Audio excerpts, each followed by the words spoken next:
versículo 1 ao versículo 12. Podemos ler? Se você não trouxe a sua Bíblia, vai estar projetado aqui. Diz assim a palavra do Senhor. Certo dia, quando Jesus viu que as multidões se ajuntaram, subiu à encosta do monte e ali sentou-se. Seus discípulos se reuniram ao redor e ele começou a ensiná-los. Eu vou fazer um adendo aqui antes da gente continuar. O versículo 2 diz, e ele começou a ensiná-los. Jesus passa grande parte do seu ministério não pregando na sinagoga ou no templo, não fazendo milagres e curando as pessoas em todos os lugares, não. A maior parte do ministério de Jesus foi ensinando.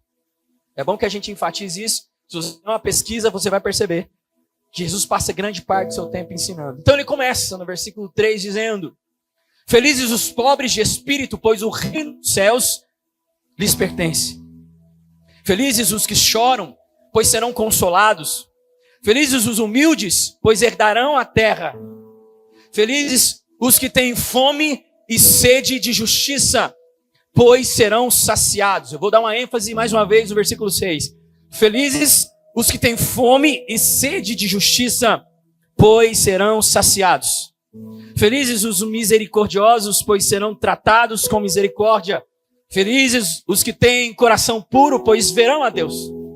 Felizes os que promovem a paz, ou os mansos, pois serão chamados filhos de Deus, pacificadores. Felizes os perseguidos por causa da justiça, pois o reino dos céus lhes pertence.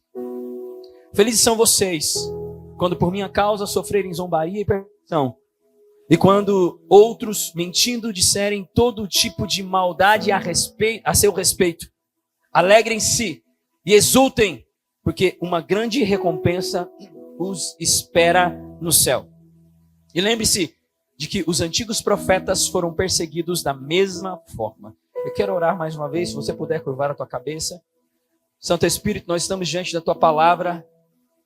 Nós queremos lançar cativo toda a preocupação, ansiedade e distração. Nós sabemos que a tua palavra ela é quem nos limpa, quem nos transforma. Por isso, no nome de Jesus, nos faça entendê-la, nos faça conhecê-la de maneira profunda. Abra o nosso entendimento, vire uma chave nessa noite, que a nossa vida espiritual, a partir de então, seja transformada, e que nós possamos experimentar dos benefícios daquilo que a tua palavra pode fazer em nós e também através de nós. Assim nós oramos. Eu te peço que o Senhor não possa se limitar com as minhas limitações, mas vai além de mim, que o teu Espírito encontre um coração e uma terra boa para que ela seja frutificada. Em o nome de Jesus. Amém. Amém. Meus amigos, vocês acreditam que Deus fala? Quem acredita aqui? Parece uma retórica. Você acredita que Deus fala? Você acredita que Deus fala de forma audível? No sentido de que em algum momento você ouve de fato essa voz. Alguém tem fé para acreditar nisso aqui? Essa semana, eu estava no meu quarto de oração, e aqueles que me conhecem sabem, eu sempre ando com livros na minha mochila. Sempre estou lendo alguma coisa. E nós estamos aqui naquele, não é nenhum curso, mas aquele clube de livro, né? Projeto de leitura, juntos. Então já estou lendo, pelo menos a nossa equipe está lendo o Não Apagueis o Espírito, e tem uma galera lendo outros livros. Então eu sempre ando com um. Ô, Cleiton, por favor, pega essa bolsa minha embaixo, essa mochila está bem embaixo aí para mim, essa minha bolsa. Vou mostrar para vocês. Traz ela aqui. Abre para mim, pega esses dois livros que estão aí, por favor. E aí, eu sempre ando, então, com literatura dentro da minha bolsa. Porque para aqueles que estabeleceram o hábito de leitura, é hora. Né? Então, eu não perco tempo. Então, eu sempre ando, qualquer lugar onde eu vou. E esses dias eu estava preocupado, porque eu falei assim, Senhor Roberto, eu preciso ler a Bíblia mais. E aí, às vezes é chato você, por exemplo, na faculdade, quando tem um tempinho no intervalo, é chato você no meio de todo mundo abrir a Bíblia, o povo vai pensar, o santarrão, né? Ou você está ali, esperando ali, numa fila, alguma coisa, que daria para você aproveitar o tempo, aí você vai e abre a Bíblia. Falei, cara, preciso de uma alternativa. Baixei a Bíblia em PDF no tablet e falei, pronto, ninguém vai saber que eu estou lendo, para não dar uma de, né? Mas eu sempre ando com literatura, vocês sabem, lá em casa eu tenho quase, ou mais de 300 livros em casa, então eu sou um leitor assíduo. Nessa semana, eu sentei no meu sofá, na estante de livros, olhei para minha bolsa, olhei para alguns livros que eu gostaria de começar a ter lido já faz muito tempo. Livros que falam sobre o pensamento contemporâneo, coisas que eu gosto. E eu falei para Jesus, Jesus, o Senhor sabe o quanto eu dou importância à leitura e o quanto a leitura transformou minha fé durante a minha jornada cristã. Se tem uma coisa que tem um poder de estabelecer crença e mudar a mentalidade, chama-se leitura. E eu sempre fui um cara que tive muita cautela a respeito daquilo que eu estava lendo. Porque dependendo da literatura que você for inserido, dependendo da faculdade onde você estiver, dependendo da grade, da ementa, é possível que ali eles formatem a sua mente e você nunca mais consiga voltar. Então eu sempre oro diante de Deus pedindo para que Deus possa me direcionar, inclusive na leitura. Inclusive na leitura. Então eu ando com esse aqui, que é o que nós estamos lendo, já estamos na metade. E eu falei, Jesus, eu tenho muita coisa que eu gostaria de ler agora, mas me fale qual que é o direcionamento do Senhor como objeto de estudo para mim. Estudar nunca foi um problema para mim. E se é teologia, então, nossa, eu sou mais apaixonado em qualquer outra matéria. Mas eu falei, eu não quero perder tempo. Eu já não tenho tempo. O livro do Subirá fala sobre a distração. Eu falei, eu vou ficar lendo coisas ou consumindo informações que não cooperam com o futuro que Deus tem para mim. Então eu quero ser assertivo. Eu falei, Jesus, me dá a oportunidade de ser assertivo, inclusive na minha leitura, para que eu possa gastar tempo naquilo que realmente é a sua vontade, aquilo que vai gerar maturidade, para aquilo que é a demanda que eu estou carregando, né? Não é tão simples assim ser pastor de uma igreja, cuidar de pessoas. Imagine você fazendo ou gastando o seu tempo de forma aleatória com aquilo que Deus está fazendo. E eu falei, me dê um direcionamento de estudo. Aí, meus amigos, eu orei e fui dormir. Isso foi segunda-feira agora. Eu vou contar só para edificar a sua fé, não para... Meus amigos, quando deu... Eu acho que era essa hora, porque logo depois eu ouvi o despertador tocando na segunda-feira, 7 horas da manhã. Mas assim, foi questões de segundos antes. Eu ouvi de forma audível. E não foi um sonho porque não tinha imagens. Eu só ouvi e logo depois o despertador tocou. Eu ouvi uma voz dizendo assim, você vai estudar a partir de agora por temas. Olha só, olha que loucura. Você vai estudar a partir de agora por temas. E o tema que você vai gastar tempo para ter propriedade nele chama-se justiça de Deus. Você acredita? Eu ouvi, meus amigos, falando o método que eu ia estudar, ou seja, por temas, e o tema específico que eu ia estudar, chamado justiça de Deus. Na hora, eu fui lá no meu escritório. O único livro que fala diretamente, embora tenha outros que falem sobre justiça, eu peguei meu livro chamado Justiça Eterna, como o homem será justificado diante de Deus. E ele agora anda na minha bolsa, porque eu entendi que existe um novo tempo e que Deus quer fazer algo a partir de uma compreensão a respeito da sua justiça. Só para fechar esse adendo, talvez tenha pessoas que estão pensando aqui, meu Deus, isso é muita viagem. Faça um teste com Deus. Começa a orar e falar assim, mas eu quero ouvir de forma clara e audível um direcionamento específico. Eu não tinha muito essa, eu não tinha muito essa ousadia, mas falei, Jesus, eu preciso. E eu ouvi Deus. Já aconteceu algumas outras vezes na minha vida, onde Deus fala através de sonhos, ou fala através de vozes claras e audíveis. Mas dessa vez, Ana, olha para mim.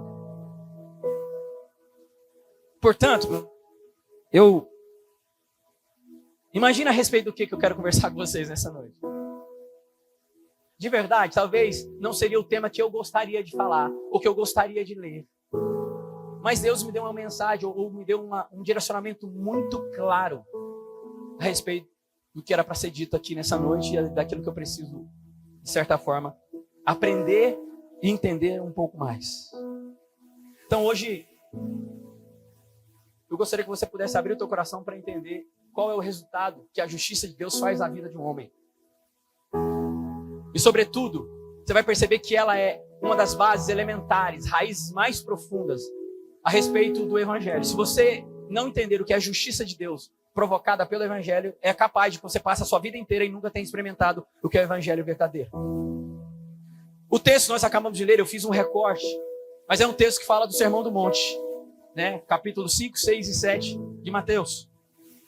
E existe um teólogo do século XX, talvez, o teólogo que mais se escreveu a respeito do Sermão do Monte, um homem chamado Martin Lloyd Jones. Ele tem um livro do Sermão do Monte com mais ou menos 600 páginas, do capítulo 5, 6 e 7. 600 páginas. Pelo menos eu desconheço uma literatura tão profunda sobre o Sermão do Monte. Jones, ele vai dizer que o Sermão do Monte, e eu vou entrar no texto que fala sobre a justiça, o Sermão do Monte, ele não é um conjunto de regras morais generalizada, sabe, genérica. Não é. Embora muitas pessoas encaixem o Sermão do Monte a partir de um conjunto de regras. Ele diz que o Sermão do Monte também não é um manifesto social ou político, embora também algumas pessoas enquadrem e reduzem o Sermão do Monte a um manifesto social e político. Ele diz, o Sermão do Monte também não é um conjunto de regras que, ao cumprir, eu faço parte do reino de Deus. Isso talvez seja a coisa mais importante que você tem que entender agora. E a partir de hoje você vai nunca esquecer de que quando você pensar no sermão mais famoso de Jesus, você vai lembrar, ele não é um conjunto de regras morais, ele não é um manifesto social político, ele não é regras e princípios e leis que, ao cumprir, eu me torno habilitado para participar do reino de Deus. Não, ele não é. E o que é então o reino de Deus, ou o Sermão do Monte, né? Para o Dr. Martin Lloyd Jones, ele diz, o Sermão do Monte, preste atenção, ele é a descrição do caráter do verdadeiro cristão. O Sermão do Monte não é regra, não é postulado social e nem político, ele é a descrição do caráter do verdadeiro cristão. Em outras palavras, é como se Jesus, no Sermão do Monte, ele estivesse descrevendo as características de como seria um filho de Deus. Não é sobre regras para se cumprir, para que um dia eu possa ser. Não. É como um filho de Deus, ao ser transpassado e transformado pelo Evangelho, viveria. Então agora, quando você chegar na sua casa, e você for ler Mateus 5, 6 e 7, não olhe como um condicional a respeito do futuro, mas olhe como o resultado do Evangelho que transformou alguém, e esse alguém age desse jeito. Todo o Sermão do Monte está embasado nessa perspectiva. Ou seja, ele é o resultado prático daquilo que o Evangelho faz na vida de um homem que nasceu de novo. Jesus não está regras a serem cumpridas. Jesus está revelando o resultado daquelas pessoas que foram transformadas. Alguém está entendendo até aqui? Aleluia. Então a primeira coisa que eu gostaria de considerar, ainda a título de introdução, se você puder projetar para mim, por favor. Aleluia. O Sermão do Monte não é um conjunto de regras de quem eu devo ser, mas o resultado gradativo de quem eu estou me tornando após ser regenerado. Uma outra forma de enxergar o Sermão do Monte é como se ele fosse um espelho espiritual. Ele revela a nossa incapacidade natural de viver conforme esse padrão. Ninguém, após ler o Sermão do Monte, pode se sair orgulhoso.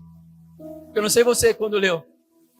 Você olha Jesus dizendo o que fazer, como se age, como se ora, como se jejua, dá face, todo aquele conceito, todo mundo que passa pelo Sermão do Monte, a ideia de adultério, a ideia de casamento, todo o Sermão do Monte, depois que você termina de ler, você sente quase que alguém humilhado, fala, meu Deus, como é possível cumprir tudo isso? Na verdade, o que o Sermão do Monte faz é nos impulsionar a correr para Cristo. E a partir dessa relação com Ele, descansar na transformação que essa relação, que essa comunhão, que essa vida vai gerar. Portanto, meus amigos, é impossível humanamente amar o nosso inimigo usando as nossas próprias ferramentas. É impossível humanamente resistir ao perverso dando a outra face. É impossível ter um coração puro, porque é isso que o Sermão do Monte exige de nós. São todas essas características. Ou seja, não é possível viver assim sem nascer de novo. E agora eu volto para o recorte que nós lemos depois dessa introdução. A Bíblia diz: felizes os que têm fome e sede de justiça. Eu não sei como é que diz a sua versão. A minha diz no versículo 6: pois serão saciados. E aí, muitas vezes a gente olha para essa sede e fome de justiça, a gente imagina que é uma justiça social, embora possa ser em algum momento. Mas o que Jesus está falando sobre justiça e sobre essa sede não é sobre alguma coisa ao externo de nós ou diante da sociedade. Não é. Essa fome e essa sede nasce de uma palavra. Essa palavra chama-se frustração. A fome que Jesus está falando, a sede que Jesus está falando dessas pessoas que estão clamando, esperando ser saciados, é porque elas estão frustradas. Sabe por que elas estão frustradas? Porque elas perceberam que elas não conseguem ser justas por si só. Eu vou repetir. A fome e a sede por justiça, ela é gerada a partir de uma frustração. E a frustração se dá porque eu e você percebemos em algum momento que não é possível ser justo por si só. Sozinhos. Não é possível. Então Jesus está falando de uma característica de pessoas que lamentam profundamente o fato de tentarem com uma boa intenção honrar a Deus com as suas atitudes. Jesus está falando da característica de pessoas que tentam de verdade, de forma legítima, agradar a Deus com os seus frutos. Pessoas que já fizeram muitas promessas. Eu me vejo nesse lugar. Eu me lembro quantas vezes eu me sentia culpado e dizia assim para Jesus: Jesus, eu prometo que eu não vou pecar mais desse jeito. Ou Jesus, eu prometo que eu vou melhorar a minha vida de oração. Eu vou transformar o hábito de leitura bíblica uma rotina na minha vida. Jesus, eu prometo que eu não faço mais isso, eu não faço mais aquilo. E de verdade, meus amigos, era legítimo. Era verdadeiro a minha intenção. Mas no final, eu voltava a praticar as mesmas coisas. E aí a culpa era redobrada. E aquele sentimento pesado, aquele sentimento de desapontamento consigo mesmo, não sei se você chegou nesse grau, sabe? O lugar onde você fala: cara, eu não consigo, eu estou desacreditando de mim mesmo, parece que é difícil demais manter-se uma vida reta, linear, justa, parece que em algum momento eu faço alguma coisa que eu não gostaria de fazer, e aí eu sinto uma dor, uma culpa, uma frustração. É essas pessoas que Jesus diz: a sua dor, a sua culpa e a sua frustração legítima, ela será saciada um dia. Porque elas entenderam que não é possível produzir fruto de justiça sozinho. E aí, nós chegamos à conclusão de que a nossa natureza resiste à vontade de Deus. Quantas vezes? Fazia uma posse com Deus, quebrava. Não vou fazer mais aquilo. Aí vinha uma pressão aqui, ali outra. Meu Deus. E eu comecei a perceber: a minha natureza resiste às coisas de Deus. Eu não consigo, parece que agradar a Deus. Eu não consigo produzir frutos. E aí, meus amigos, eu não aguentava mais essa desaprovação, essa desesperança. Embora eu errasse, era genuíno o meu desejo de querer ser um homem justo. Jesus está dizendo: essas pessoas que tentam, ele não está falando de quem não quer quem não tem compromisso com Ele. Não está falando de gente que não está nem aí, está falando de pessoas de verdade, que tem um coração disposto a querer agradar a Deus, mas que não consegue porque a sua natureza resiste a tudo aquilo que é de Deus, ela é contrária. Já falando sobre essas pessoas. Até que um dia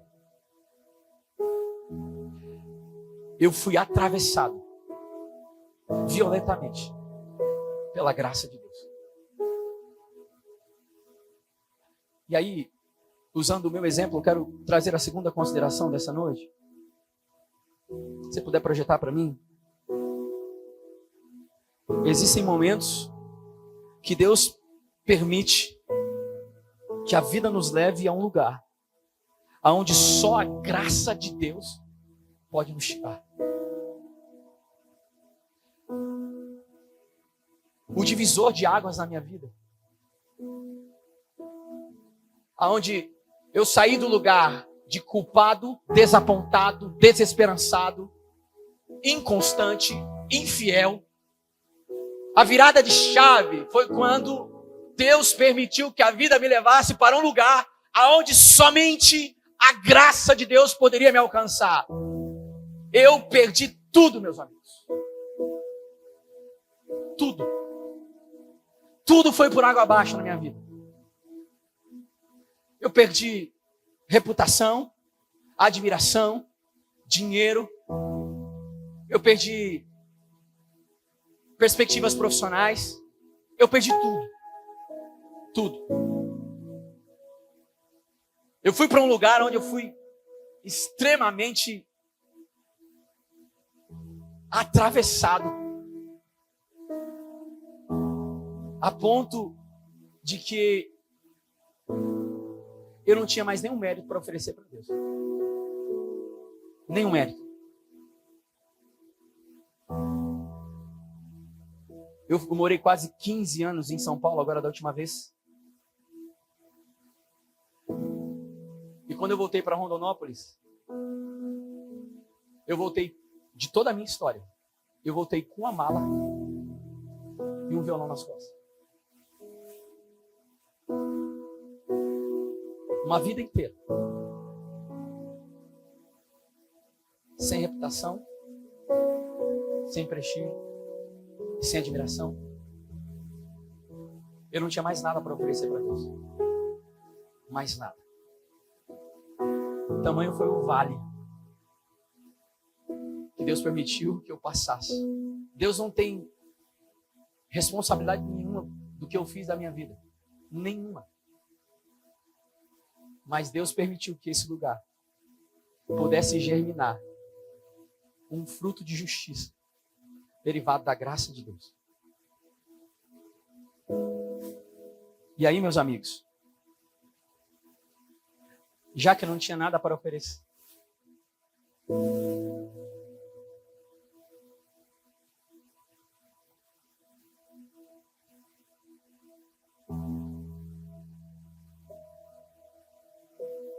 eu voltei a dormir no quarto da casa da minha mãe, quando eu dormia na adolescência. Uma mala e um violão. Eu olhei para aquele lugar e falei, o que aconteceu comigo? O que vai ser daqui para frente?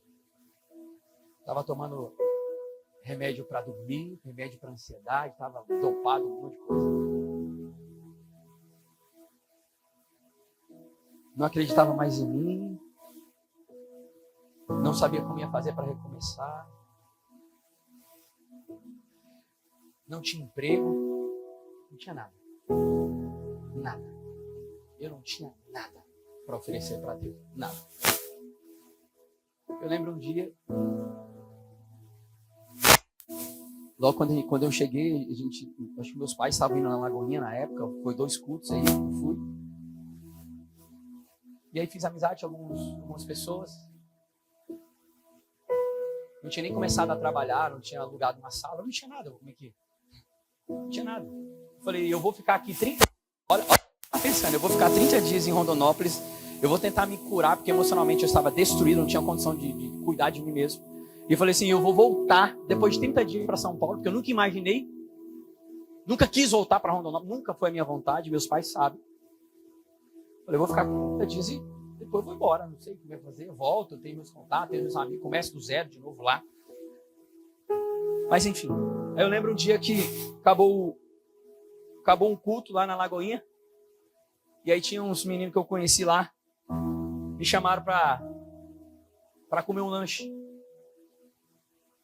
Comer um lanche com o quê? Eu lembro um dia meu irmão tava lá e falou assim, mano, você quer um 50 pra você comer um lanche? Ele me emprestou a moto dele.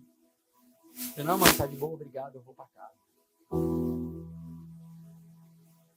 Eu não tinha mais nenhuma obra de justiça, eu não tinha mais nenhuma reputação, eu não tinha mais nada para oferecer. De fato, eu não tinha mais nada. Foi exatamente nesse momento,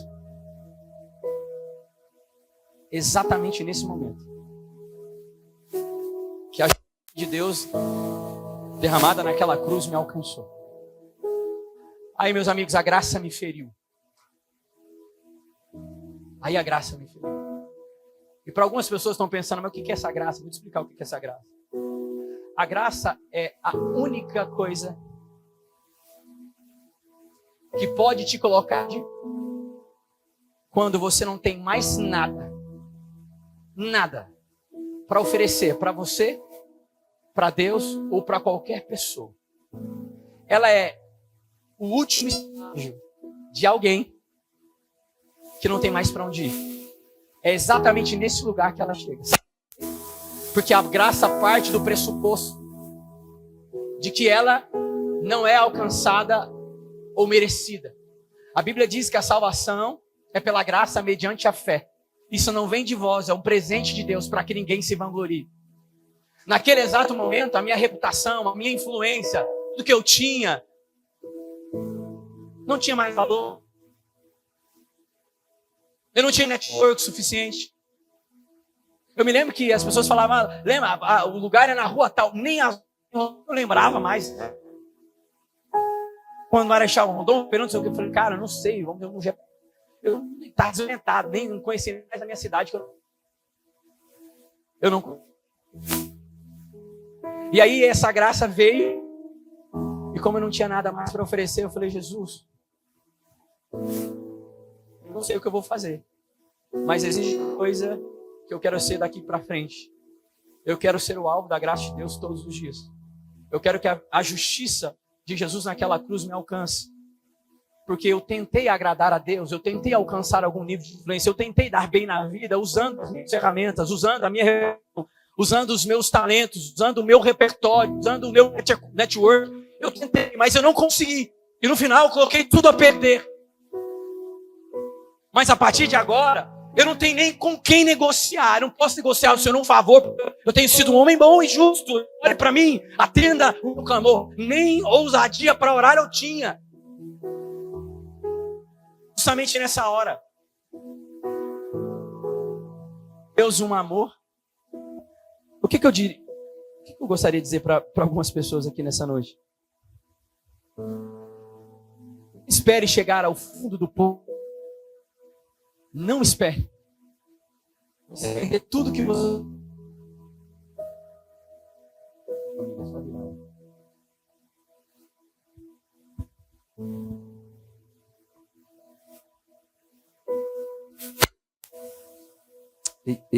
Bom. Meus amigos, volte para mim aqui, volte para mim, por favor. Infelizmente, tem pessoas que só vão entender o que é a graça de Deus quando ela precisar. Enquanto isso, elas vão continuar tentando agradar a Deus com os seus méritos. Então, não espere. Não espere chegar na última instância para você se render de uma vez por todas, de que o que Deus vai fazer na sua vida não depende das suas virtudes, não depende do seu emprego. O que Deus vai fazer na sua vida não depende da sua influência, não depende do seu dinheiro, não depende das mesas que você senta. O que Deus quer fazer na sua vida é a partir de uma justiça que foi entregue e derramada naquela cruz, e uma graça poderosa, mediada pelo Espírito Santo, começa a fazer em você aquilo que a sua melhor versão nunca faria. E às vezes a gente, quando está bem, a gente se sente pessoas, influentes, pessoas boas, pessoas com uma certa arrogância, uma dificuldade até de perdoar.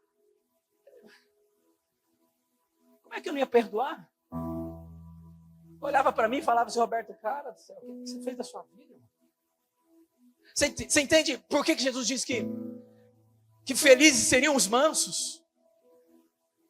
Porque os mansos reconhecem que não há virtude neles, não há arrogância neles. Eles não têm nada para dizer, ei, pare de fazer isso para arrumar uma confusão, uma briga, um protesto. Não, os mansos entendem quem eles são em Cristo Jesus, que Cristo o amou na sua pior versão, que a justiça de Deus alcançou a sua vida, que a sua tentativa de agradar a Deus de forma legítima não foi o suficiente. Portanto, eles se rendem debaixo da graça de Deus e diz, faça em mim o que eu não pude fazer na minha melhor versão.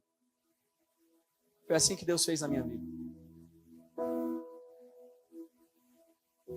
Quando você não tem mais nada para oferecer para a sociedade, tem alguém que te amou desde o princípio, que te escolheu nele. E ele vai começar a pegar você na mão e vai te colocar de pé de novo. E agora de uma forma totalmente diferente, porque você aprendeu de uma vez por todas que não dá para ser justo sozinho. A Bíblia diz que aquele que está de pé, cuide-se para que não caia. Todos nós estamos sujeitos a quedas, a deslizes, a problemas, a reveses, todos nós. Mas a Bíblia também diz que é Deus quem nos levanta de cada uma delas. A gente pode cair, mas se eu depender da graça de Deus, ela me coloca de pé. O Evangelho é essa mensagem que olha para você, que se sente um homem de bem, mas que não pode ser justificado diante de Deus. E o Evangelho também é uma mensagem para quando eu estive lá atrás e não tinha mais nada para oferecer para Deus, não tinha obra de justiça, não tinha reputação, não tinha nada. Ele diz, eu também te amo, vou te colocar de pé. Que sempre é através de uma graça violenta. Gálatas capítulo 2, versículo 16 diz, e no entanto, sabemos que uma pessoa é declarada justa diante de Deus pelos seus méritos. Não. Sabemos, vamos começar de novo. Sabemos que uma pessoa é declarada justa diante de Deus pela sua boa influência. Não. Vamos de novo. Sabemos que uma pessoa é declarada justa diante de Deus porque ela tem dinheiro. Também não? Sabemos que uma pessoa é declarada justa diante de Deus pela fé em Cristo Jesus. Ou seja, alguém que confia no sacrifício de Jesus. E não pela obediência de critérios, normas ou regras. Não. Não é. Porque se a minha vida com Deus for baseada em performance, em cumprimento de regras e normas, vai acontecer um dia que você vai estar decepcionado e desapontado com a sua falta de constância, de habilidade, de hábitos que te mantêm sempre em pé. Mas não é assim que acontece. E cremos em Jesus Cristo para que fôssemos declarados justos pela fé em Cristo e não porque obedecemos à lei, pois ninguém é declarado justo diante de Deus pela obediência à lei. Não. Nós somos declarados justos porque confiamos no sacrifício de Jesus, que morreu em meu lugar, porque eu não tinha condição de agradar a Deus com Deus frutos, porque a minha natureza resistia àquilo que é de Deus, àquilo que é genuíno, e portanto, não havia outra solução para Deus redimir o ser humano, senão enviar alguém em meu lugar, para que dele eu pudesse receber a recompensa.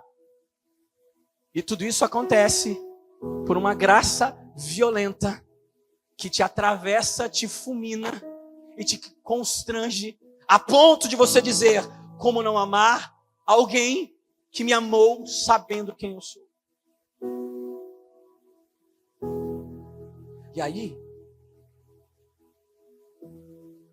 quando com humildade eu percebo que eu não sou ninguém, independente do status que eu esteja, em cima ou embaixo, eu começo a partir de agora a mudar a minha relação com as pessoas. É por isso que o próprio Sermão do Monte que nós lemos, Jesus fala: felizes são os misericordiosos, porque receberão misericórdia. Qual que é o princípio, meus amigos? Deus me amou sabendo quem eu fui e o que eu fiz. Como eu posso não amar alguém? Como eu posso não perdoar alguém? Como eu posso não querer o bem de outra pessoa? Porque Deus quis o meu bem, Deus me transformou, Deus me perdoou. Aí a minha visão deixa de ser altiva, soberba, arrogante. E eu olho para as pessoas do mesmo lugar que Cristo me olhou. E aí as mágoas vão caindo, os ressentimentos vão caindo, as indiferenças vão caindo, os preconceitos vão caindo, tudo vai caindo. Por quê? Porque olha quem eu sou. Olha como Deus me alcançou. Então, eu recebo misericórdia porque Deus me amou de tal maneira que deu o seu único filho, para que todo aquele que nele crê não pereça, mas tenha vida eterna. Eu não tenho motivo algum de não amar qualquer pessoa. Tome cuidado. Tome cuidado com o zelo que você coloca ou a atenção que você coloca nas obras boas que você faz. Se em algum momento da sua caminhada você perceber que você está se tornando alguém um tanto quanto orgulhoso, preconceituoso, julgador, cuidado. Isso é um laço que vai te derrubar. Cuidado.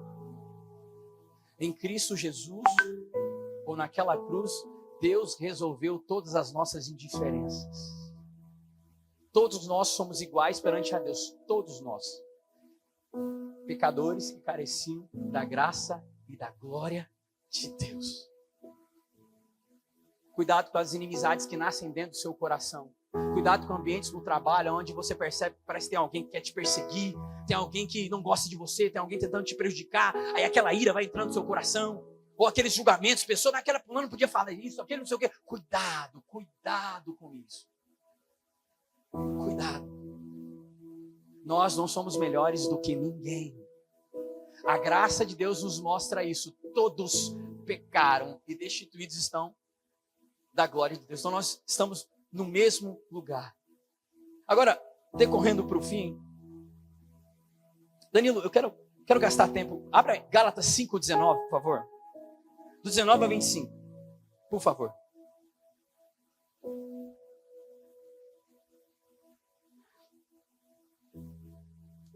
Deixa eu fazer uma adendo aqui. Espera aqui. Quando Jesus ministra aquela mensagem no Sermão do Monte, presta atenção que essa informação é importante, para você entender. Quando Jesus ministra aquela informação no Sermão do Monte, você percebe que todas as bem-aventuranças que nós lemos aqui, elas estão num tempo chamado futuro. Ele diz, então serão abençoados, herdarão a terra. Parece que ele está falando de um futuro, certo? Felizes são aqueles que assim assado serão então. Presta atenção. Jesus estava ministrando dentro de um recorte, de um tempo, chamado tempo da lei, ou da antiga aliança. Embora ele fosse o cumprimento dessa promessa, o cumprimento dessa lei, ele ainda estava no tempo dela. Mas tudo aquilo que Jesus fez e representou apontava para um futuro breve, aonde essas pessoas que estavam ali buscando justiça, buscando paz, aquelas que estavam chorando, os humildes de espírito, clamando por algo, ele diz, essas pessoas então um dia serão abençoadas. Entenda isso. Jesus está no momento, num recorte teológico, de uma aliança antiga. Depois da morte e ressurreição de Jesus e a chegada do Espírito Santo, inaugura-se então uma nova aliança. Portanto, o texto do Sermão do Monte, Jesus está profetizando, aparentemente, a respeito de uma geração, de um povo. Ele começa a se cumprir nas cartas de Paulo quando ele escreve. Então presta atenção agora na leitura, depois deixa adendo. Ele está falando aqui de duas pessoas, duas características de seres humanos. Aquela que estava antes na antiga lei, que não podia agradar a Deus, com as suas atitudes. Ela não tinha essa possibilidade de fazer, porque a sua natureza era contrária e resistia à vontade de Deus. Então ele diz, as pessoas que vivem segundo a natureza humana, olha lá, quando seguem os seus desejos da natureza humana, os resultados são extremamente claros. Imoralidade sexual, impureza, sensualidade, idolatria, feitiçaria, hostilidade, discórdia, ciúmes, acessos de raiva, ambições egoístas, dissensões, divisões, inveja, bebedeira, festanças desregradas e outros pecados semelhantes. Repito o que disse antes, quem pratica essas coisas não herdará o reino de Deus. Continua. Mas, agora Jesus está falando do resultado daquelas pessoas que ele estava dizendo no Sermão do Monte, que foram as pessoas atravessadas pelo Evangelho, logo a sua atitude natural, porque nasceram de novo, gera frutos. Ele diz, mas o Espírito produz fruto, amor, alegria, paz, paciência, amabilidade, bondade, fidelidade, mansidão e domínio próprio.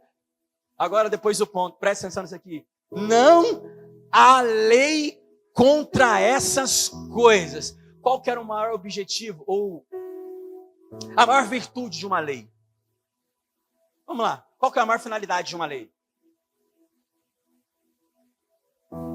Ser cumprida, estabelecer regras e princípios, normas, ok. Mas como ela faz? Ela faz com que isso se torne vigente. Quando ao ser descumprida, ela pune. Olha só o que Paulo está dizendo. Preste atenção nisso aqui. A lei tem uma finalidade, estabelecer regras e limites. Logo, se você não a cumpre, ela te pune. Paulo está dizendo que agora, as pessoas que Jesus profetiza lá no Sermão do Monte, o resultado da transformação do Evangelho, essas pessoas viveriam a partir de uma relação com o Espírito Santo. E o Espírito Santo faria nelas alguns frutos, nós vemos todos eles aqui. E aí ele diz, agora, a lei não tem mais poder para punir essas pessoas. Por quê? Porque elas não transgridem mais essa lei. A sua natureza que resistia a Deus, agora frutifica de maneira natural as coisas do Senhor. A lei perde o seu poder de ferir, de punir. Diante de todos aqueles que nasceram de novo. Então presta atenção aqui para a gente encerrar. Bem-aventurados que têm fome e sede de justiça, pois eles serão saciados. Saciados como? Ao invés de me sentir culpado por não conseguir permanecer firme diante da promessa de Deus, vacilar, errar, pecar, pedir perdão e errar de novo, ele diz, a partir de agora, fiquem tranquilos, porque a culpa não vai mais fazer parte da sua história, porque os que foram transformados pelo Evangelho, eles nasceram de novo, e o fruto do Espírito que habita dentro deles, fará com que eles realizem obras, aonde a lei não terá mais poder para punir nenhum deles. Acabou a culpa, acabou o medo, acabou. Alguém está entendendo isso aqui? Acabou. Não tem mais, porque a lei não pode mais punir. Sabe por que os humildes herdarão a terra, os mansos serão chamados filhos de Deus, os que choram serão consolados, os puros verão a Deus, porque eles não têm mais mérito para reivindicar alguma coisa, eles são dependentes de uma graça que os transforma, e portanto eles estão sendo transformados, não mais a partir de uma vontade humana, mas de um desejo vindo do coração de Deus, que agora os torna filhos que geram frutos onde a lei não pode mais punir. Você foi chamado para uma vida nova. Chega. Chega de lutar contra os seus próprios pecados, achando que a sua lei, a sua ética moral vai mudar alguma coisa. Chega, meus amigos. Chega de carregar sobre nós uma pressão. Chega de querer viver o Evangelho sem ser beneficiado pela justiça de Deus. Começamos falando sobre a justiça. Essa é a justiça de Deus.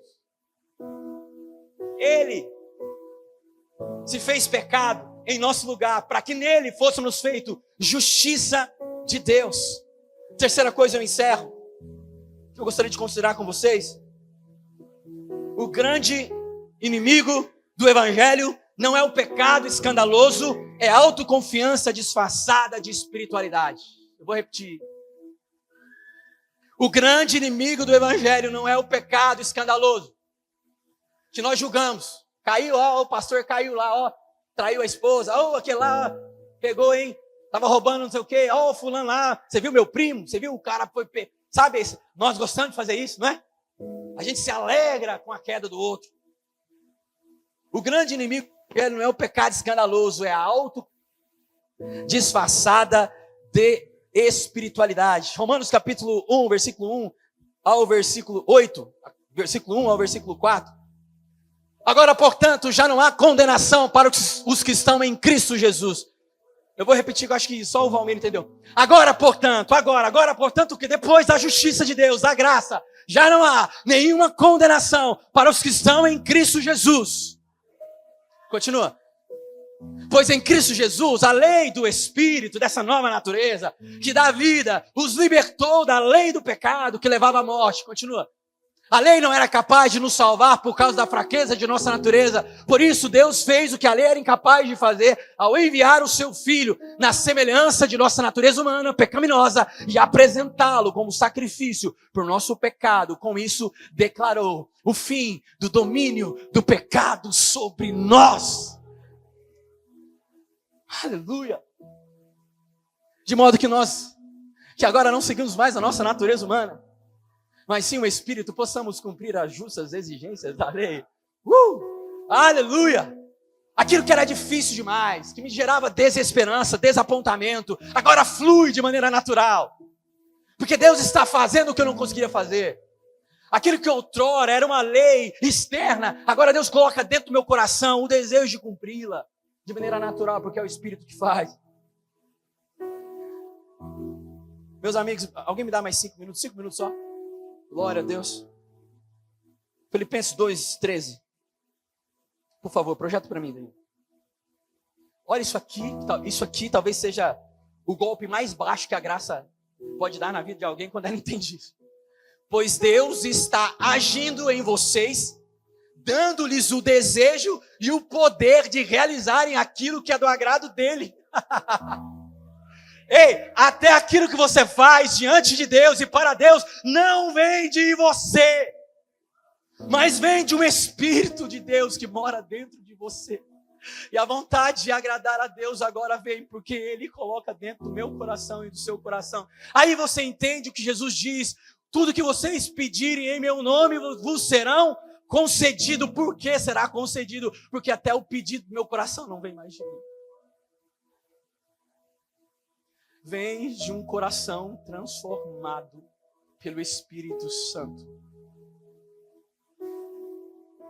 É Ele que opera tanto o querer como o efetuar. É Ele que faz. Eu não sei para quem Jesus está falando essa palavra, além de mim, nessa noite. É Deus quem coloca dentro de você o desejo de agradá-lo. E não só o desejo, mas o poder para realizar esse desejo segundo a sua própria vontade. Quando você entrega os seus caminhos para Jesus, Ele transforma todos os aspectos da sua vida, inclusive sonhos, projetos, expectativas, desejos, planos, tudo. Tudo passado pelo Espírito, tudo é passado. E agora você se submete. Porque não existe nada mais prazeroso do que se satisfazer diante do seu amado. Aí eu vejo pessoas tentando condicionar a felicidade ou a sua alegria, sei lá, na satisfação de um casamento que ainda não tem, na realização profissional que ainda não alcançou, no sonho de uma casa própria, de uma viagem. Tudo isso é lícito, ok. Mas pessoas colocando toda a sua expectativa nisso, achando que quando for ser realizado, aí sim ela tem um norte, aí sim ela pode ser de alguma forma feliz e realizada. Mas, meus amigos, a nossa alegria, a nossa felicidade está condicionada à nova natureza que o Evangelho da Graça tem oferecido a cada um de nós. Não em outra coisa. A nossa relação e a nossa comunhão com Deus significa tudo ao nosso redor. Tudo. Gálatas 6, 14 e 15.